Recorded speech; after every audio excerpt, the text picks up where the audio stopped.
మిత్రులందరికీ ఇది అవసరమా లేదా? మీడియా మిత్రులందరికీ కూడా నమస్కారం. ఈ రోజున 1వ తారీఖు వచ్చింది.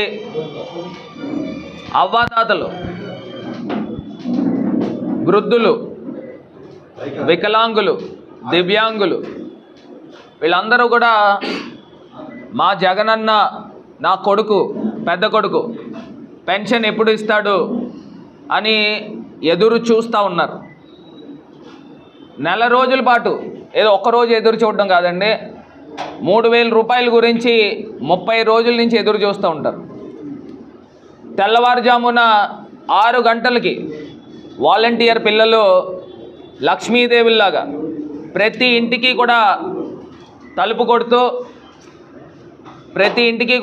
కొడుతూ 3000 రూపాయలు లక్ష్మీదేవిలాగా వాళ్ళకి డబ్బులు ఇస్తూ ఉంటారు. అలాంటిది కర్త కర్మ క్రియ సూత్రధారి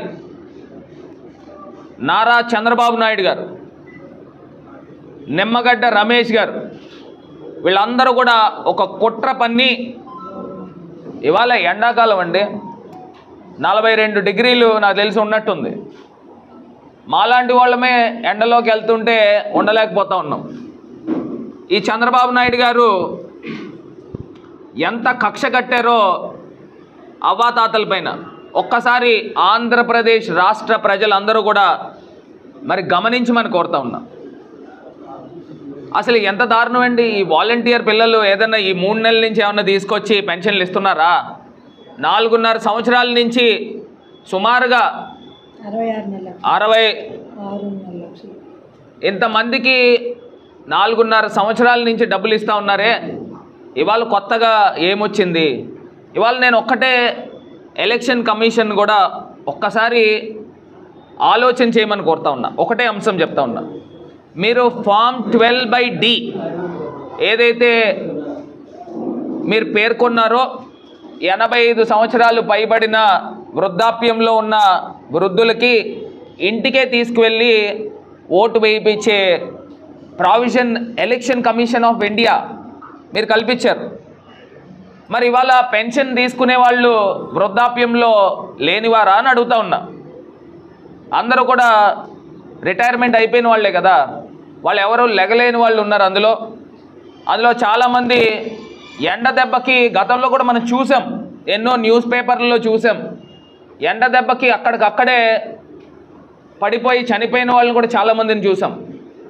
ఈ చంద్రబాబు నాయుడు గారు ఎంతమందిని పొట్టను పెట్టుకోబోతున్నాడు అని ఇవాళ నేను ప్రశ్నిస్తూ ఉన్నా. ఏంటండి ఎంత దారుణం అండి. ఎలక్షన్ కమిషనే ఫామ్ 12/D కిందన అవకాశం కల్పించారు కదా. ఏమని అవకాశం కల్పించారు? ఓటు నమోదు అనేది ఇంటికే తీసుకెళ్ళి నమోదు చేయించుకుంటా ఉన్నారు.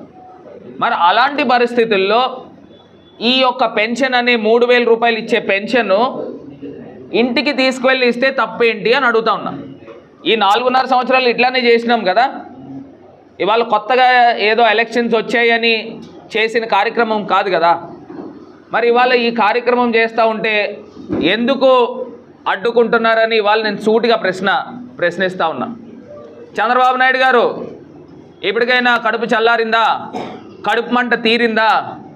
ఈ వాలంటీర్ల చేత ఇవ్వనివ్వకుండా వాళ్ళని ఏదో దొంగల్లా చూస్తూ ఉన్నారు. వాలంటీర్లను వాళ్ళు ఏం పాపం చేశారండి? వాలంటీర్లు అభం శుభం తెలియని వాలంటీర్లు పాపం ఇవాళ సేవ చేస్తూ ఉన్నారు, ప్రజా సేవ చేస్తూ ఉన్నారు, సంఘ సేవ చేస్తూ ఉన్నారు. మరి అలాంటి వాలంటీర్ల పిల్లల చేత అవ్వాతాతలకి, వాళ్ళ సొంత అవ్వాతాతల కిందన వాళ్ళు పెన్షన్ ఇవ్వడానికి వెళ్తూ ఉన్నారండి. దాన్ని కూడా ఏ రకంగా అడ్డుకుంటారు? నేను చాలామంది వాలంటీర్లని చాలామందిని కలిశాను. వాళ్ళు కొంతమంది నాకు చెప్పిన సమాధానం ఏంటంటే, ఒక అమ్మాయి అయితే ఏకంగా MBBS చదువుతూ ఉంది. ఏంటంటే MBBS డాక్టర్. ఆమె వాలంటీర్ పార్ట్ టైం చేస్తూ ఉంది. నేను అడిగాను, why are you doing as a volunteer when you are educated enough, ఎందుకు చేస్తూ ఉన్నాను అడిగితే ఆమె ఒక్కటే మాట చెప్పింది, మా ఇంట్లో అవ్వాతాతలు గతంలో పెన్షన్ తీసుకోవాలనంటే 1000 రూపాయల పెన్షన్కి లైన్లో నుంచునేవారు. మేమే పొద్దున్నే తెల్లవారుజామున 5:30కి క్యారేజ్ కట్టి పంపించేవాళ్ళం. మళ్ళీ ఆ 1000 రూపాయల పెన్షన్ తీసుకుని వచ్చేయడానికి మధ్యాహ్నం 3-4 అయ్యేది. అంటే ఆల్మోస్ట్ 10 గంటలు లైన్లో నుంచునేవారంట. మళ్ళీ వాళ్ళందరికీ కూడా ఎంత ఇబ్బందులు కలిగేవో.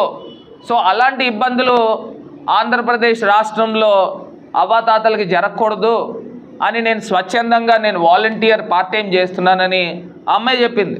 అట్లా చాలామంది చెప్పారు. ఇవాళ ఎంత కక్ష అండి ఈ చంద్రబాబు నాయుడు గారికి.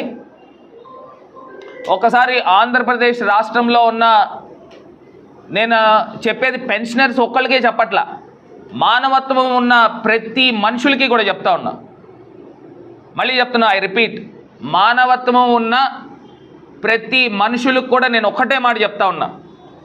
చక్కగా వాలంటీర్ పిల్లలు ఎండల్లోకి ఆ అవ్వాతాతలు రాకుండా ఆ పెన్షన్ ఇంటికి ఇస్తూ ఉంటే దాన్ని అడ్డుకున్న వ్యక్తి, నేను ఇవాళ కోట్ చేస్తున్నా, నరరూప రాక్షసుడు ఈ చంద్రబాబు నాయుడు గారని నేను ఇవాళ కోట్ చేస్తూ ఉన్నా. అంటే మనుషుల రూపంలో ఉన్న రాక్షసుడు ఈ చంద్రబాబు నాయుడు గారు. ఇవాళ అవ్వాతాతలకి ఇంటికి పెన్షన్ ఇవ్వనివ్వకుండా అడ్డుకున్న వ్యక్తి ఈ చంద్రబాబు నాయుడు అని చెప్తా ఉన్నా. ఒక్కసారి ఈ 3 నెలలే అమ్మా, ఎవరైతే, ఎందుకంటే ప్రతి ఇంట్లోనూ వృద్ధులు ఉంటారు, ప్రతి ఇంట్లోనూ అవ్వాతాతలు ఉంటారు. వాళ్ళ కొడుకులకి ఎంత బాధ కలుగుతుందండి, వాళ్ళ కూతుర్లకి ఎంత బాధ కలుగుతుందండి, వాళ్ళ మనవలకి ఎంత బాధ కలుగుతుందండి. ఇలా లైన్లో నుంచోబెట్టడం ఏంటండి? పోనీ ఇది ఏమన్నా శీతాకాలమా? కాదే, ఎండాకాలం. ఎండాకాలంలో ఈ రకమైన కార్యక్రమం జరుగుతూ ఉంది. ఈ 2 నెలలు, పోనీ ఏప్రిల్ నెల, మళ్ళీ వచ్చేది మే, అంటే ఇంకా మిడ్. సమస్య లేని ఇల్లు ఉండదు, పరిష్కారం లేని సమస్య ఉండదు. బంధాలు గొప్పవి, బాధలు చిన్నవి. మీ సమస్యని మేము పరిష్కరిస్తాం. రండి మాట్లాడుకుందాం.